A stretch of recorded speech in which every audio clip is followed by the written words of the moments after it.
A or an. Hello kids! In the last class, you learnt 5 vowels and 21 consonants. Today, we will learn the use of A and an. A and an are always used with singular nouns, whether they are objects or living things.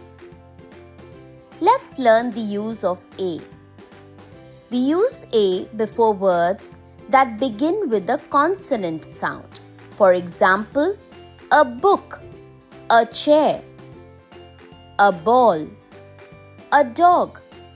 Now, let's learn the use of an. We use an before words that begin with a vowel sound. For example, an ink pot, an apple, an umbrella, an elephant. Now, tell me which one should we use in these words? That's right, an insect, a tree.